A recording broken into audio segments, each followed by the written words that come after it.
Hello and welcome to the DSR Daily. I'm David Rothkopf. It's a Monday. I'm joined by Riley Fessler. How are you doing, Riley? Good. Feeling A- alert. Alert. That's good. I haven't felt that way in many, many years. And Minna Stein. How are you doing, Minna? I guess I'm feeling alert for a Monday. Yeah, I was up all night kind of doom scrolling LA, like what's going on? What's going on with the National Guard? Are the Marines there? Is something bad happening? So, that has attracted my attention. It was better than the Tonys, which were incredibly boring. Anyway, onward and upward. Minna, you're going to kick us off? Yes. Well, I thought the 10-year Hamilton reunion was very cute It during was good. the 70s. I enjoyed No, that part of it. no, it was the only good thing in the whole show. I would Uh, agree with that. Yeah. yeah. Um, uh, yeah. Anyway, let's move to the news so that All we right. don't irritate all the banter haters out there. Federal immigration raids in Los Angeles triggered widespread protests and clashes, particularly in Paramount and Compton, leading to property damages, arrests, and minor injuries to law enforcement.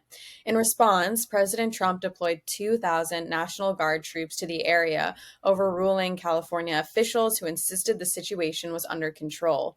State leaders, including Governor Newsom and several Democratic lawmakers, condemned the deployment as politically motivated and unnecessarily escalatory. Yeah, and then Homan was on TV this morning. Tom Homan, the White House guy who's the czar of all these things, and he was dressed like, I don't know what he was dressed like a junior policeman or like a Gestapo. I don't know. He's trying to give off some image, and he's succeeding because he looks like a thug, and he's saying, "Yeah, no, we're going to arrest everybody." No, yeah, violent criminal, yeah, but anybody, anybody. In these sanctuary cities, nobody is safe. Two things about this. One, this is something Trump has been spoiling for a long time. He wanted in his last term to send in the troops during the BLM event. He wants to be like the strongmen leaders that he sees and admires, Orban or Kim Jong Un or Vladimir Putin. And he had people in place who blocked him from doing this. Mark Esper, the Secretary of Defense, Mark Milley, the chairman of the Joint Chiefs, said, no, you can't use U.S. troops in this regard. And so since then, he's been, well, how can I get to this point? And so he appointed a bunch of people around him who either believed in this or who would never stand up to him. Pete Hegseth's got to be the 2 millionth least most qualified person. I mean, he's completely unqualified to be the Secretary of Defense. But the one quality Trump wanted was that when he called up and said, send the Marines into Los Angeles, Hegseth would say, sure, yes, sir, boss. And anybody who was qualified would never, ever do that. Marines aren't trained to do this kind of thing. There is no crisis. There is no invasion. There is no emergency. This is just a show forced by the president to say, I am the law, and you will do what I say, or we will turn the U.S. military against you. And it's all part of a broader pattern of things that includes intimidating colleges, shutting down research studies, denying dollars to states that he doesn't like, taking over arts institutions. All of it is about encroaching on American freedom of expression, punishing his enemies, retaliating. And one more thing, and you shouldn't lose sight of this, and that is to distract you. Because right now, as they're doing this, Republicans are working here in Washington trying to pass a bill that'll kick 20 million people off of health care, that'll blow up the deficit, and that will, in the end, provide billions of dollars more for billionaires who don't need the billions of dollars. They are trying to steal money from everybody to give it to the rich, and in so doing, cause huge amounts of pain and at the same time put the country at great financial risk. So they need a distraction, and this provides the distraction.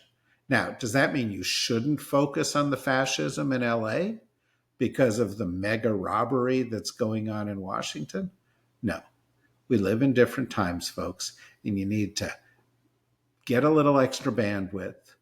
You got to focus on the fascism and the theft and undermining America's standing in the world and gutting our scientific and technological prowess and alienating our ally. We have to be able to keep all of these things in our heads at once. It can't just be one or the other, because they're all crises. They're all serious. And what Trump believes and what the people around Trump believe is that we can't keep more than one thing in our head at a time. So they do something horrible, and then they come up with a distraction. And then they come up with a distraction for the distraction. And then they come up with a distraction for the distraction for the distraction. And they think it works because, frankly, it has worked. What we've got to do is we've got to say, not going to work anymore. Too serious. We have to take our jobs as citizens more seriously, track it all, stand up, do what we can to stop it. Riley. Israeli forces intercepted a Gaza-bound aid ship to international waters and detained climate activist Greta Thunberg along with other members of the Freedom Flotilla coalition. The activists were attempting to deliver humanitarian aid and protest Israel's blockade and military actions in Gaza, which have contributed to a worsening humanitarian crisis. Israel called the voyage a publicity stunt and said the aid would be rerouted through official channels, while rights groups condemned the seizure as a breach of international law. It is a breach of international law, and it is overt intimidation, and it is ugly and disgusting. And when they talk about we'll direct the aid through official channels, what does that mean? It means they'll distribute the aid to those they want to distribute it to, when they want to distribute it. And part of their whole strategy is choking off aid to Gaza, providing just enough so that they don't produce the most cataclysmic possible results, but still leave Gaza in a permanent state of suffering. This is another repellent act by the Israeli government, deserves to be condemned. I don't see enough people in the United States or in the West condemning it or calling out the Israelis, this Israeli government, for who they are, which is a bunch of thugs. The Israeli military announced it had recovered the body of Hamas military chief Mohammed Sinwar from a tunnel beneath a European hospital, along with other militants. The IDF accused Hamas of using hospitals as cover for military operations, a claim Hamas has denied, though Israel provided a tunnel tour as evidence in this case. The discovery comes amid ongoing devastation in Gaza, with over 54,000 Palestinians reported dead and a humanitarian crisis escalating as Israeli forces continue operations to dismantle Hamas. Look, I don't know what's so complicated about this at this point. Okay. When Hamas attacked Israel on October 7th, they committed atrocities. They deserve to be condemned, and those behind the atrocities deserve to be hunted down and held accountable. When Israel went beyond doing that to crush the people of Gaza, to cause 54,000 deaths, to push 500,000 people into starvation, to ethnically cleanse Gaza, what they were doing was a series of war crimes.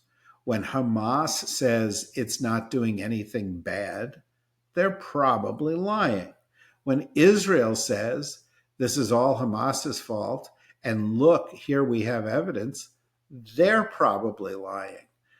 Both sides in this have not, and by both sides I mean the governments, not the people, have not covered themselves in anything like honor. They have both done horrible things. The people of Gaza deserve better. The people of Israel deserve better. The people of the region deserve better. Their governments are the problem. And we will not get to peace until we place the people before the leaders who have seized and abused power in Israel and in the Palestinian territories. Top aides to President Trump are meeting Chinese officials in London to address escalating trade tensions between the two countries, which have unsettled the global markets. The talks follow a rare call between Trump and Chinese President Xi Jinping and come amid disputes over tariffs and critical mineral exports. A preliminary 90-day truce agreed in May led to a rebound in stock markets but left deeper issues unresolved, including Taiwan, fentanyl, and economic policy concerns. Both nations face internal and global pressure to ease tensions, with China's control of rare earth minerals and U.S. tariffs seen as key leverage points. Well, those are key leverage points. The reality is that the U.S. thought they could go in and bully China around because, as Trump said, he had all the cards they didn't. As it turned out, they had plenty of cards, whether it was the rare earths or whether it was the fact that they're the number two purchaser of U.S. treasuries, or the fact that simply our economies are incredibly interdependent and a lot of U.S. goods are bought or made in China. The Chinese have shown how to manage Trump. They are willing to make a deal. They will likely make a deal. They know that Trump will be suckered into any deal by saying, oh, promises of buying lots of U.S. goods or some kind of thing, because this has happened before. We saw it the last time in the last Trump administration. He tipped his hand. He said he just wants a publicity win. He doesn't care about the long-term economic consequences, and they know it. Are they going to solve Taiwan in the tariff dispute? No. Are they going to address the fentanyl issue in this? Probably not, although there may be some language about it. Are they going to solve imbalances in trade, or all of a sudden make it so that Barbies and iPhones are made in the United States? Absolutely not. There are reasons that they're not. And they're not just Chinese labor is cheaper. China has set up an economy that makes it better at doing a lot of these things than we are, more economical, and that's the way the global economy works. So, is Trump going to achieve anything like the goals he set out? Absolutely not. Will there be a deal anyway at some point? Probably, because it's in the interest of both sides to make some deal and declare victory. Do the Chinese care if that's hypocritical and that realize that Trump's going to claim a victory even when he hasn't had one? Yeah, they realize it. They can live with it. They're super pragmatic. They understand what their goals are as a nation. We do not understand why we're doing these tariffs. We just don't. There is no strategy.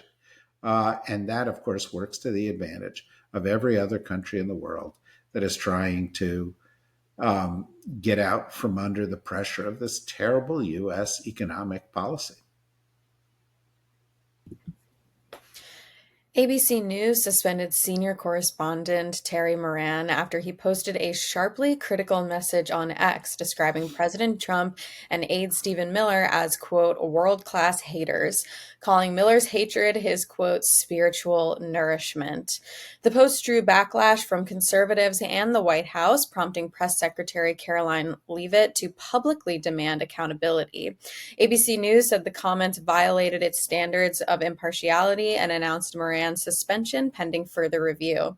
The suspension highlights the ongoing tensions between journalistic objectivity and personal expression on social media, raising broader questions about the boundaries for reporters covering politically charged subjects.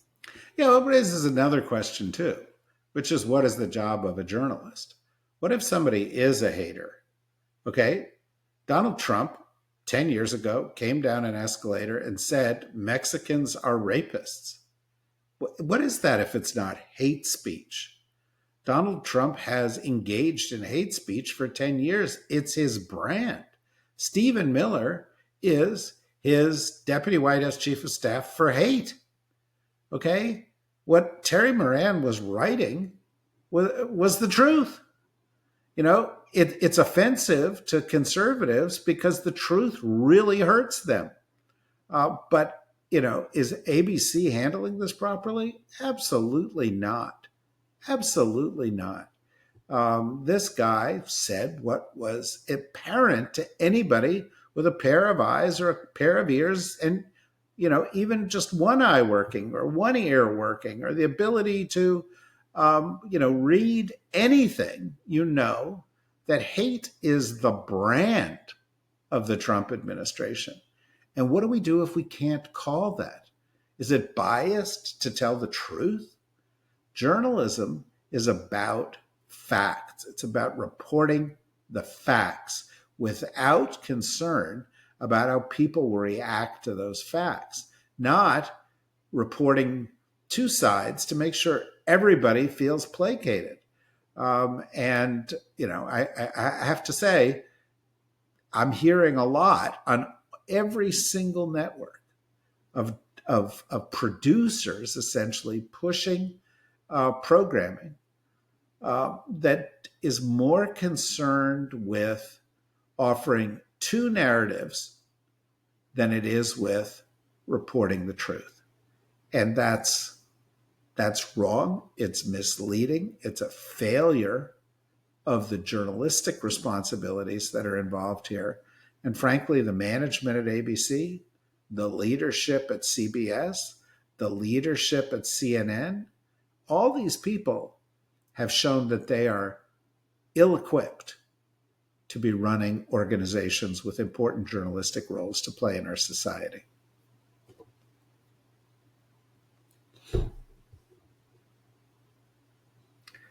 All right, that's where we are. It's a Monday. It's June. It's very likely to be a very busy week with these confrontations in LA, with the budget bill passing through, and of course, later this week with the fascism on parade display in downtown Washington. You've seen the videos of tanks being brought into this town. It's pretty appalling. And while we should appreciate the people in our military for the sacrifices they make, a Trump birthday parade is not the way to do it. If you really wanted to show appreciation for him, take the $50 million and invest it in schools for military kids, invest it for healthcare for military people, invest it in the kind of equipment that they need to be safe and to do their jobs. Invested in the people, not the photo op.